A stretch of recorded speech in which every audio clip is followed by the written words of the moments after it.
राजपूत, एक लोकसभा और 2 विधानसभा सीटों पर उपचुनाव का मैदान तैयार हो चुका है। एक तरफ अखिलेश हैं, जिनके सामने अपना गढ़ बचाने की जिम्मेदारी है। दूसरी तरफ बीजेपी है, जो समाजवादी पार्टी के किले में पैर जमाने की पूरी कोशिश में जुटी है। जोर आजमाइश की इस जंग में किसकी दावेदारी कितनी दमदार है और इस दावेदारी का असर नजर आ रहा है, आज सब कुछ समझेंगे अपने खास कार्यक्रम उपचुनाव की जंग, जनता किसके संग में।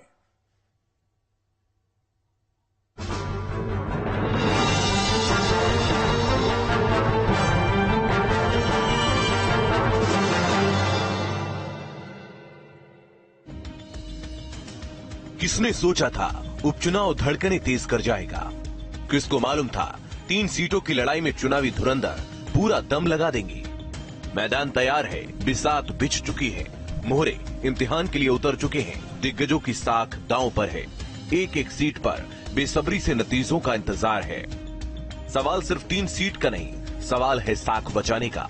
लड़ाई सिर्फ 2 विधानसभा और 1 लोकसभा क्षेत्र की नहीं, लड़ाई गढ़ को अपना बनाए रखने की है। तो क्या मैनपुरी में नेताजी के नाम पर लगेगी मुहर? नेताजी की याद में और नेताजी को याद करके लोग मतदान करने जा रहे हैं। डिंपल पर दांव से टीपू जीत सकेंगे चुनाव। बेचारी डिंपल जी को चुनाव लड़ा करके हराने के लिए भेज देते हैं। किसके सच में छिपा है कितना झूठ? आपको उनकी बात सुनने से पहले ये दिल और दिमाग में आपको रखना पड़ेगा कि भारतीय जनता पार्टी से झूठी पार्टी कोई नहीं है। परिवार का विकास या विकास पर बात? इन्होंने विकास कराया होगा, अपना किया है, अपने परिवार का किया है, अपने परिवार के बाहर किसी का नहीं किया है। चुनाव की लड़ाई अब पेंडुलम पर आई। क्योंकि काम नहीं किया तो पेंडुलम की बात करेंगे, विकास नहीं किया तो पेंडुलम की बात करेंगे। चाचा का मिला साथ, चुनाव के बाद रहेगी मिठास। चाचा को तो केवल चुनावी चाचा समझ लिया है, यानी जब चुनाव आएगा तब उनकी मनुहार करेंगे और चुनाव खत्म होते ही उन्हें स्वतंत्र कर देंगे। उपचुनाव की बिसात समाजवाद बनाम रामराज। जो राम राज्य है वही समाजवाद है और जो समाजवाद है वही रामराज से जुड़ता है।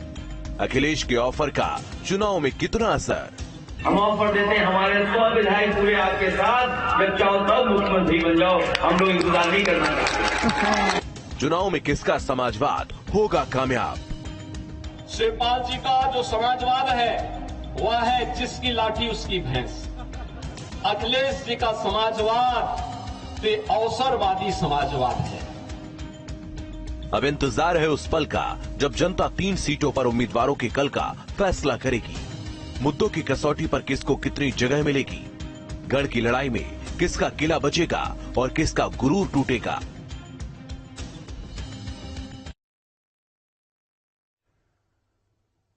तो उपचुनाव का शोर थमने के बाद नेता डोर टू डोर जनता के बीच अपनी जगह तलाश रहे हैं, लेकिन इस बार के चुनाव में कई दिग्गजों की किस्मत दांव पर लगी हुई है। किस सीट पर किस पार्टी से कौन अपनी किस्मत आजमा रहा है, सब कुछ रिपोर्ट में देखिए।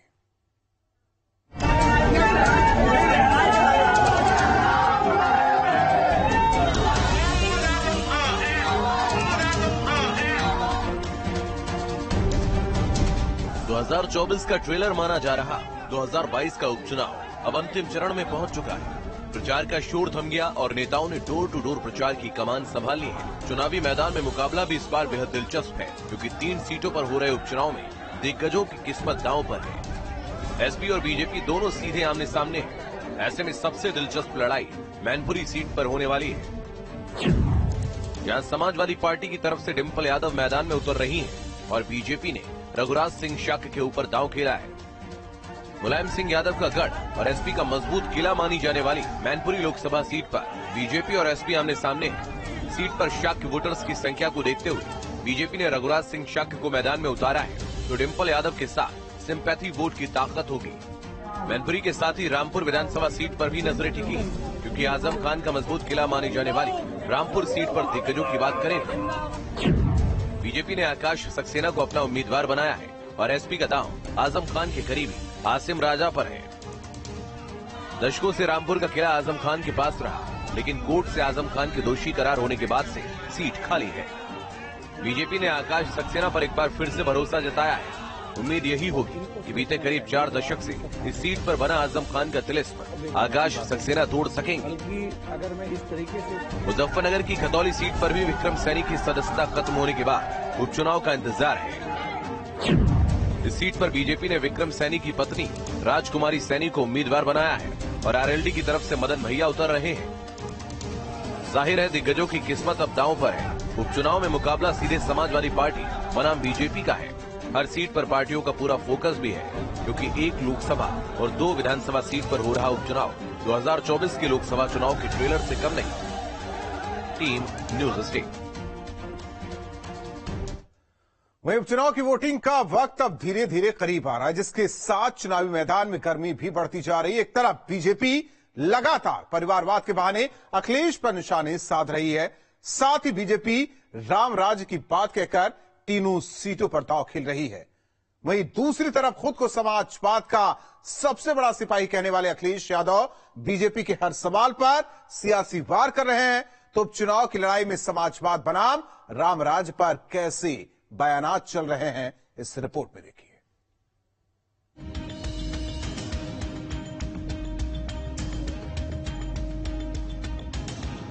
चाचा को तो केवल चुनावी चाचा समझ लिया है।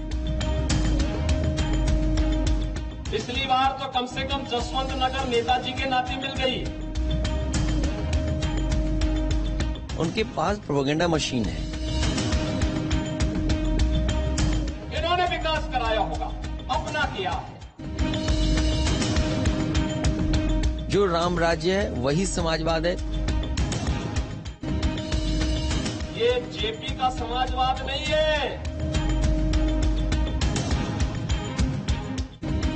उपचुनाव की लड़ाई सीधे बीजेपी और समाजवादी पार्टी के बीच है।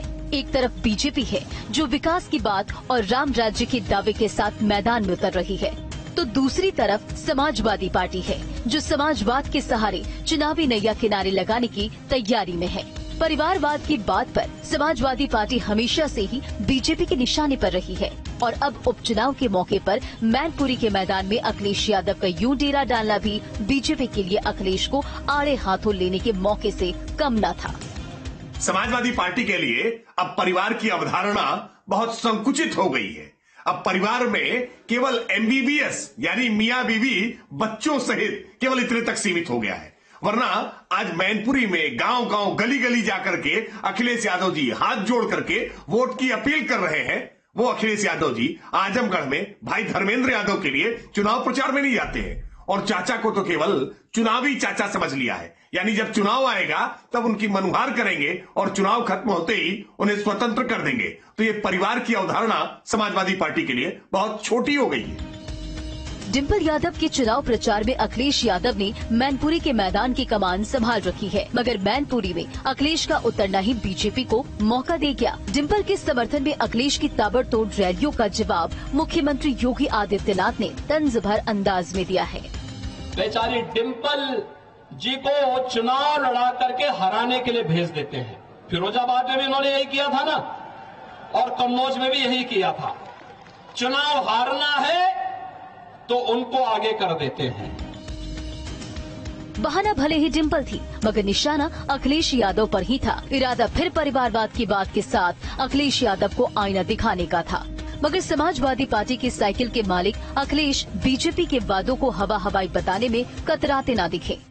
अखिलेश ने झूठ बोलने के आरोप लगाकर न सिर्फ बीजेपी पर वादा खिलाफी के दावे किए, बल्कि विकास के वादों को भी सवालों के कटघरे में घेरा। परिवारवाद या विकास की बात है, भारतीय जनता पार्टी को समझने के लिए समझना पड़ेगा कि भारतीय जनता पार्टी झूठ बोलती है। आपको उनकी बात सुनने से पहले ये दिल और दिमाग में आपको रखना पड़ेगा कि भारतीय जनता पार्टी से झूठी पार्टी कोई नहीं है। इन्होंने जो सपने दिखाए कोई पूरा नहीं हुआ। ये अपना इलेक्शन मैनिफेस्टो भूल गए। जो पार्टी अपना इलेक्शन मैनिफेस्टो भूल जाए उससे क्या उम्मीद करोगे मैनपुरी जहां कभी नहीं जीते वहां पर विकास कराएंगे। बीजेपी को भले ही अखिलेश झूठा करार दे दे, लेकिन सच्चाई तो यही है कि उपचुनाव की लड़ाई में समाजवादी पार्टी के सिपाही समाजवाद के बिसात पर ही चुनावी मैदान में उतर रहे हैं। ऐसे में इसी समाजवाद को सेंटर बनाकर बीजेपी अखिलेश की कमजोरी तलाशने की कोशिश में जुटी है। एक नया रहस्य मैं आपको बता रहा हूं, ये समाजवाद ये जेपी का समाजवाद नहीं है, डॉक्टर लोहिया का समाजवाद भी नहीं है। चचा शिवपाल तो डॉक्टर लोहिया के बारे में लिखते हैं, लेकिन उनको स्वयं नहीं मालूम होता है कि वे क्या लिख रहे हैं, उनको स्वयं नहीं मालूम है। ये समाजवाद के जो अलग अलग ब्रांड हैं, वह एक खानदान में भी देखे जा सकते हैं। मैनपुरी के मैदान से अखिलेश के समाजवाद को सवालातों के घेरे में खड़ा किया। इरादा यही था कि अखिलेश के समाजवाद और बीजेपी सरकार के राम राज्य के बहाने समाजवादी पार्टी को निशाने पर लिया जाए। लेकिन बकौल अखिलेश यादव, राम राज्य और समाजवाद एक ही सिक्के के दो पहलू हैं। लिहाजा चुनाव में झंडा बुलंदी का उनका तरीका अपनी जगह पर सही है। मुख्यमंत्री जी ने और भारतीय जनता पार्टी ने कितना समाजवाद और कौन सा समाजवाद पढ़ा है मुझे नहीं पता, लेकिन जो भाषण में मैं सुनता हूं, मैंने पहला समाजवाद का भाषण उनका सुना था विधान परिषद में, जब उन्होंने कहा कि ओशो ने ऐसा समाजवाद कहा था कि समाजवाद के पक्ष में है ही नहीं कुछ। मैं ये कहना चाहता हूं कि मुख्यमंत्री जी को कहां से समाजवाद पढ़ने को मिल रहा है? क्या ओशो की किताब से उन्होंने समाजवाद पढ़ा है?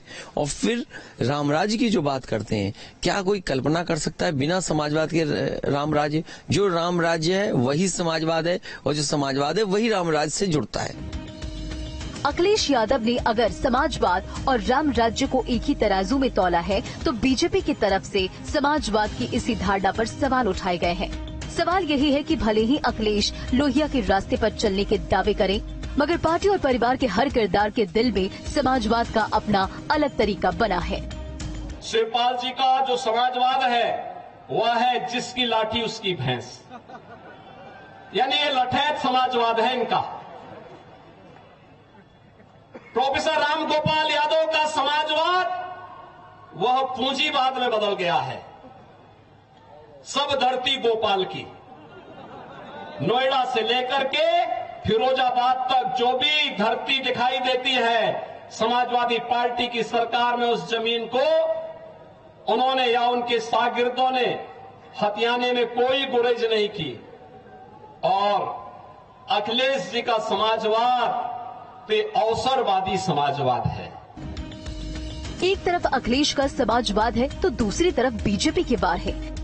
जिस समाजवाद के रास्ते अखिलेश यादव रामराज के दावे करते हैं, उसी समाजवाद के बहाने बीजेपी अखिलेश एंड कंपनी को सवालों के कटघरे में खड़ा कर रही है। परिवारवाद के आरोप को लेकर बार पलटवार तो जारी ही था कि अब समाजवाद के बहाने भी अखिलेश बीजेपी के निशाने पर है। देखना होगा कि इस चुनावी चक्रव्यूह को पार करने के लिए टीपू अपनी तरकश से कौन सा तीर चलाते हैं। Team news state.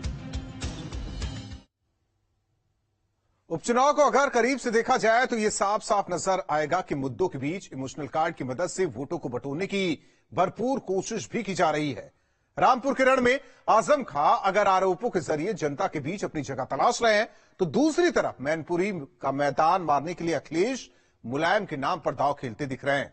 ऐसे में आरोप और प्रत्यारोपों का सिलसिला सिर्फ पार्टियों में ही नहीं बल्कि प्रशासन पर भी जारी है। इन आरोपों को आधार बनाकर चुनावी नैया पार लगाने की क्या तैयारी है, देखिए। नेताजी की याद में और नेताजी को याद करके लोग मतदान करने जा रहे हैं। ये बेईमानी पर कराना चाहते हैं, पोलिंग को स्लो कराना चाह रहे हैं। हजारों करोड़ प्रोपेगेंडा पे वो खर्च करते हैं। कभी इलेक्शन कमीशन को, कभी भाजपा के नेताओं को, अगर जिलाधिकारी बेईमानी करेगा, कभी प्रशासन को, इलेक्शन कमीशन देखता रहेगा। बहाना ढूंढ लेती है कि चुनाव के बाद जनता के सामने क्या वह मुंह दिखाएंगे। विपक्ष के आरोप हैं तो सत्ता पक्ष के जवाब। 3 सीटों के उपचुनाव में एक दूसरे को सवालों की कटघरे में खड़ा करने का सिलसिला जारी है। समाजवादी पार्टी के सिपाही बीजेपी को इसी सवाल में घेरते नजर आ रहे हैं कि प्रशासन का इस्तेमाल कर एक पार्टी को खास फायदा पहुंचाने की कोशिश है। आपको इन अधिकारियों से, जो वोट डालने वाले अधिकारी जा रहे हैं, प्रिसाइडिंग ऑफिसर कौन होगा, बूथ पर अधिकारी कौन होंगे, पुलिस फोर्स कौन होगी, इसकी सब सूची आपको जिलाधिकारी से मिल जाएगी। अगर जिलाधिकारी बेईमानी करेगा और इलेक्शन कमीशन देखता रहेगा तो कैसे निष्पक्ष चुनाव होगा। मैं तो आपसे कहूंगा कि हमारी प्रेस के बाद आप जिलाधिकारी महोदय से जाइए, ऑब्जर्वर से कहिए कि किस तरह की ये ड्यूटी लगा रहे हैं, वो ड्यूटी किस किस की कहाँ लग रही है, वो सार्वजनिक हो। यानी अखिलेश यादव को ये शक है कि अधिकारियों की मदद से चुनाव में बीजेपी के दांव को मजबूत करने की कोशिशें की जा रही हैं। सवाल में न सिर्फ अधिकारी बल्कि चुनाव आयोग तक सबको लपेट दिया। अब भतीजे ने जब आरोप लगाए तो चुनाव से ठीक पहले साथ आए चाचा भी कुछ बोलने से भला कैसे चूकते। बेईमानी पर कराना चाहते हैं, पोलिंग को स्लो कराना चाह रहे हैं हम, जबकि देखिए हम चाहते हैं कि निष्पक्ष वोट पड़े, ज्यादा से ज्यादा वोट पड़े, और ये उस वोट को रोकना चाहते हैं। समाजवादी पार्टी के कार्यकर्ता हैं, उनका उत्पीड़न हो रहा है और इस तरीके से सीधा सीधा लोकतंत्र की हत्या है, तो उसको तो हम लोगों को रोकना पड़ेगा। चुनाव से पहले ही चाचा भतीजे ने जब सवाल दागने शुरू किए तो बीजेपी भी इन सवालों के बहाने समाजवादी पार्टी को निशाने पर लेने से भला कैसे चूकती। मैनपुरी के मैदान से बीजेपी की उम्मीदवारी को मजबूत करने के लिए खुद योगी आदित्यनाथ पहुंचे थे। अखिलेश के आरोपों को हार का बहाना बता दिया था। मंच से मुख्यमंत्री योगी आदित्यनाथ अखिलेश पर जुबानी हमला करते हुए साफ दिखे। सवाल यही था कि जिस ईवीएम के बहाने अखिलेश अब तक सवाल उठाते रहे हैं, उसी के बल पर बाकी चुनाव में कामयाबी कैसे हासिल हुई। समाजवादी पार्टी को चुनाव हारने होते हैं, दो काम जरूर कर लेते हैं। एक तो बहाना कर लेते हैं, पहले से ही पृष्ठभूमि बांध लेते हैं कि साहब ईवीएम में गड़बड़ी है। अरे उसी ईवीएम में तो 2012 में आपकी सरकार बनी थी। उसी ईवीएम में इस प्रदेश में कई सांसद आपके जीते थे। कैसे आप आरोप लगाते हैं? कभी इलेक्शन कमीशन को दोषी ठहराने लगते हैं और कभी उसकी पृष्ठभूमि बांध करके अपने कारनामों को नहीं देखेंगे, कुछ न कुछ बहाना बनाएंगे। अखिलेश यादव एंड कंपनी के आरोपों के जरिए बीजेपी पर सवाल उठाना भी समाजवादी पार्टी पर भारी पड़ता दिखा। जिस बात के जरिए अखिलेश यादव अपनी हार को भुनाने की फिराक में थे, उसी बहाने की मदद से बीजेपी ने अखिलेश को सवालों में घेरा। मैनपुरी के मैदान की बात करें तो अखिलेश अपने इमोशनल कार्ड का भी भरपूर इस्तेमाल कर रहे हैं। दशकों से मैनपुरी का गढ़ समाजवादी पार्टी के नाम रहा। सीट पर मुलायम की विरासत भी किसी से छिपी नहीं, लिहाजा अखिलेश को उम्मीद भी यही है कि डिम्पल को मुलायम की विरासत का भरपूर फायदा मिलेगा। सवाल ये है कि जब नेताजी नहीं है तो पूरा देश देखेगा आखिर आज जिस लोकसभा से नेताजी इतनी बार चुने गए हैं, आज फिर चुनाव वहां हो रहा है, तो कितने वोटों से यहाँ की जनता जिताएगी। इसलिए नेताजी के लिए, पार्टी के लिए ये क्षेत्र हमेशा महत्वपूर्ण रहा है। और अब क्योंकि नेताजी नहीं है, ये समाजवादी विरासत जो दी है कौन देता है? हम सभी लोगों को, जितने समाजवादी लोग हैं या और जो जनता है, समाजवादी सिद्धांत खो गया होता। नेताजी ने पार्टी को खड़ा किया, समाजवादी सिद्धांत जिंदा किया। लोहिया को याद कम करते लोग, लेकिन कम से कम नेताजी ने लोहिया को जिंदा किया। मैनपुरी में दशकों तक समाजवादी पार्टी की साख रही। इस सीट पर साइकिल ने अपनी पहचान कायम की। हवा किसी की भी हो, मैनपुरी का किला आज तक नहीं ढहा। लाजिम है कि ये सीट समाजवादी पार्टी के लिए बेहद अजीज होगी, मगर मैनपुरी की पहचान अगर समाजवादी पार्टी अपने नाम से जोड़ती है तो बीजेपी समाजवादी पार्टी के इसी कदम को हथियार के तौर पर इस्तेमाल कर रही है। भव्य सूर्य मंदिर के लिए मैनपुरी जाना जाता था और यहाँ पर 7वीं 8वीं शताब्दी में तो सैकड़ों आश्रम इस मैनपुरी क्षेत्र में पाए जाते थे, जो इस बात को प्रमाणित करता है मैनपुरी का इतिहास उतना ही पुराना है जितना पुराना भारत के अंदर मानव समाज और सभ्यता का इतिहास है। लेकिन उसको झुठला करके उस पहचान के साथ अपने आप को जोड़ने की बजाय ये दिखाने का प्रयास करना कि मैनपुरी का इतिहास तो केवल सिपाही खानदान के साथ है, भाइयों बहनों, ये सच्चाई को वास्तव में धूल दिखाने जैसा है। लड़ाई सिर्फ विरासत की नहीं है, बल्कि नाक की भी कही जा सकती है।